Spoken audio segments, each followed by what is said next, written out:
अस्सलाम वालेकुम। आज हम अपना सेकंड चैप्टर स्टार्ट करेंगे जो है पथोलॉजी।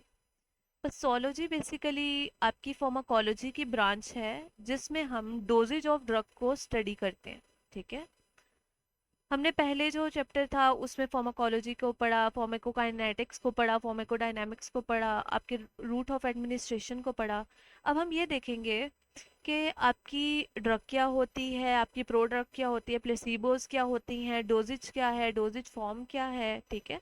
इन सब चीज़ों को हम इस चैप्टर में डिस्कस करेंगे। तो सबसे पहले आपकी पथोलॉजी है, that is your branch of pharmacology, जिसमें हम डोजेज ऑफ ड्रग को डिस्कस करते हैं। डोजेज ऑफ ड्रग का क्या मतलब है?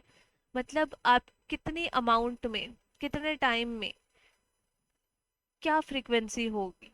ठीक है। जब आप मेडिसिन किसी पेशेंट में एडमिनिस्टर करेंगे। सबसे उसके बाद ना हम देख लेते हैं ड्रग को।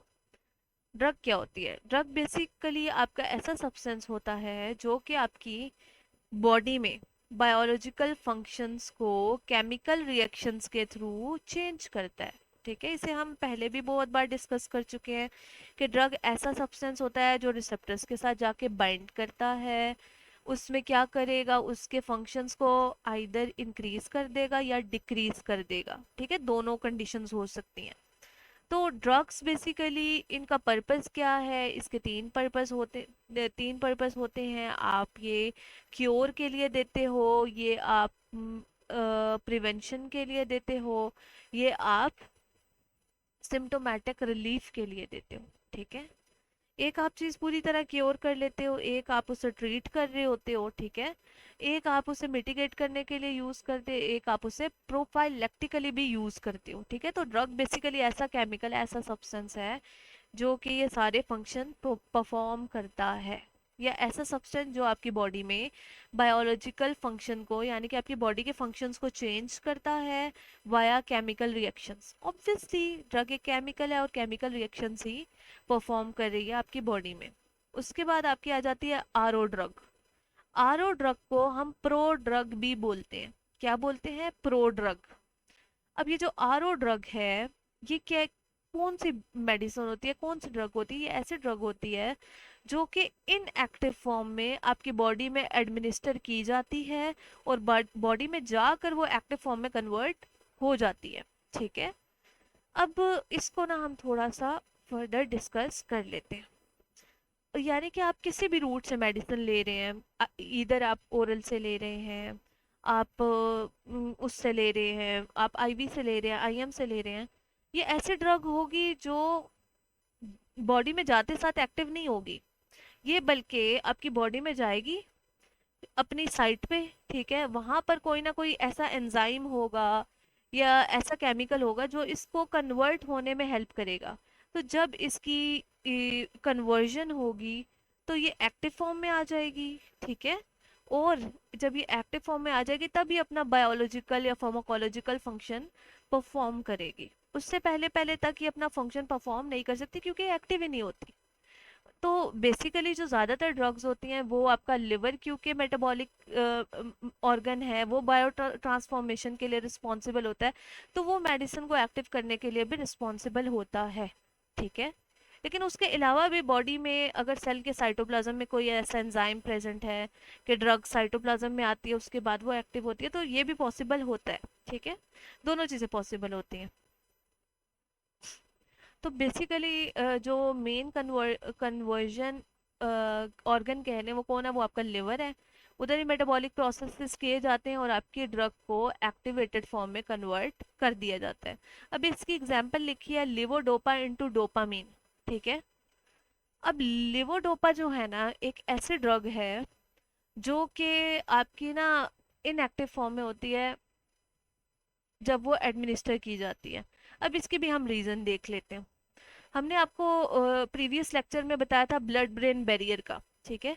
कि ब्रेन में हम सिर्फ स्पेसिफिक केमिकल्स को ही पास होने की ऐसा कह लें कि हम उन्हें अलाउ करते हैं। हर केमिकल पास नहीं हो सकता, हर चीज़ पास नहीं हो सकती, क्योंकि ब्रेन को ना बहुत सारी कवरिंग, बहुत सारी लेयर्स प्रोटेक्ट करनी है। ठीक है। और मोस्टली जो ड्रग्स होती हैं ना लिपोफिलिक नेचर की, हाइड्रोफोबिक नेचर की, वो इसे इजीली क्रॉस कर सकती हैं। हाइड्रोफिलिक या वाटर लविंग या पोलर मॉलिक्यूल्स क्रॉस नहीं कर सकते। ठीक है। तो ये रीज़न है कि अब कुछ डिजीजेस ऐसी हो जाती हैं जिनमें आपका जो ब्रेन होता है उसके अंदर डोपामिन का लेवल कम हो जाता है।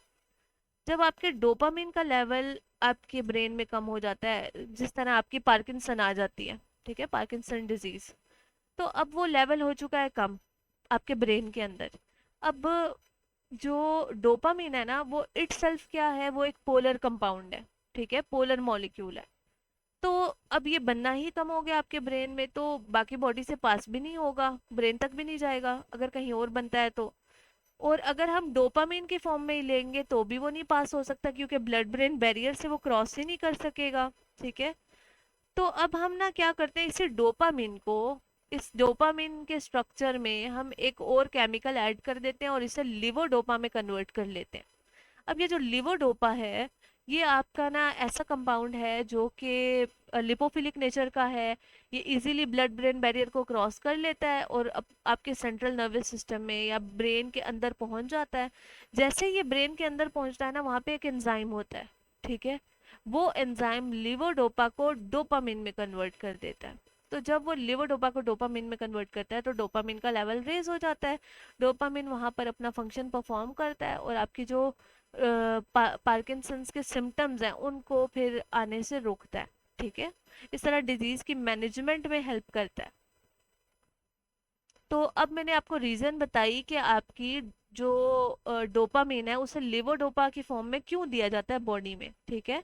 वो रीजन भी आपको पता चल गया और आपको ये भी पता चल गया कि जो है आपकी लिवोडोपा, आपके ब्रेन में ऐसा एंजाइम है जो इसे कन्वर्ट करता है डोपामीन में। ठीक है। और ये इटसेल्फ प्रो ड्रग है, प्रो ड्रग भी बोलते हैं और आरओ ड्रग भी बोलते हैं। उसके बाद जो नेक्स्ट है वो है आपकी प्लेसिबो। अब प्लेसिबो क्या होती है? प्लेसिबो ऐसे ड्रग को या ऐसे सब्सटेंस को कहते हैं जो ना इनएक्टिव फॉर्म होती है। मतलब ऐसे समझ लें कि खाली दवाई, या आप ऐसे भी इसे अंडरस्टैंड करने की कोशिश कर सकते हैं कि एक कैप्सूल, कैप्सूल का हमने शेल लिया, ठीक है, और वो बस शेल ऐसे ही ना पेशेंट को दे दिया उसकी सेटिस्फेक्शन के लिए। ठीक है। और वो उसे इनगल्फ किया और उसे उसे उसको सेटिस्फाई करने के लिए, क्योंकि आपको पता है कि यूजुअली ना आपके पास ऐसे भी पेशेंट आते हैं समटाइम्स जिन्हें कोई एक्चुअल में डिजीज नहीं होती, लेकिन उनका साइकोलॉजिकल जो होता है इशू होता है, उन्हें लग रहा होता है वो बहुत बीमार है। ठीक है। और अगर उन्हें मेडिसिन ना दी जाए तो उन्हें वो यही कहते हैं कि डॉक्टर ही नहीं सही, ठीक है, इसने हमें सही करके चेक ही नहीं किया, हम तो इतने बीमार हैं। तो ऐसे पेशेंट्स को डील करने के लिए हम क्या करते हैं, हम उन्हें प्लेसिबोस देते हैं। ठीक है। मोस्टली जो आपके ये साइकेट्रिस्ट वगैरह होते हैं, ये क्या करते हैं कि आपको ना सप्लीमेंट्स दे देते हैं। ठीक है। सप्लीमेंट दे देते हैं, अब जाहिर सी बात है उसका कोई साइकोलॉजिकल एक्शन तो है नहीं, लेकिन एक ये है कि आपकी बॉडी की जनरल नीड्स पूरी हो जाती है और पेशेंट सेटिस्फाई हो जाता है। लेकिन कुछ एक्चुअल में भी प्लेसिबोस ड्रग होती हैं जो जिनके अंदर ना कोई एक्टिव इंग्रेडिएंट प्रेजेंट नहीं होता। ठीक है। एक्टिव नहीं होगा इंग्रेडिएंट, उस जस्ट पेशेंट को सिंबॉलिकली दी जाती है। ये यूजुअली एक तो इस पर्पस के लिए यूज होती हैं, उसके अलावा जब हम रेफरेंस स्टडी करते हैं या आपकी रिसर्च वगैरह की जाती है उसमें ये इसका यूज किया जाता है एफिशिएंसी ऑफ मेडिसिनल सब्सटेंस को चेक करने के लिए। ठीक है। कंट्रोल्ड स्टडीज में, तो ये कंट्रोल्ड स्टडीज वगैरह ये सारी रिसर्च का पार्ट होती है। अब प्लेसिबोस की अगर कॉमन एग्जांपल आप देखें ना, तो आपने जो फेमिला टैबलेट देखी होगी, उसमें वो जो ब्राउन वाली टैबलेट्स होती हैं ना, ठीक है, उनमें कोई एक्टिव इंग्रेडिएंट एज सच नहीं पड़ा होता, वो जस्ट खाली आयरन की टैबलेट्स होती हैं। वो इसलिए उसमें लगाई जाती हैं ताकि वो जो एक रूटीन होती है ना वो डिस्टर्ब ना हो। ठीक है। ताकि पेशेंट मेडिसिन कंटिन्यूअली उसकी जो रूटीन वाइज है वो लेता रहे, क्योंकि अगर वो उस फेज में मेडिसिन नहीं लेंगे, फिर एक होता है कि आपको ना आप फिर प्रॉपर आपकी हैबिट ख़राब हो जाती है। ठीक है। तो उस सेंस में आपकी वो प्लेसिबोज उसमें ऐड की जाती हैं। प्लेसिबोज याद रखिएगा कि इनमें एक्टिव इंग्रेडिएंट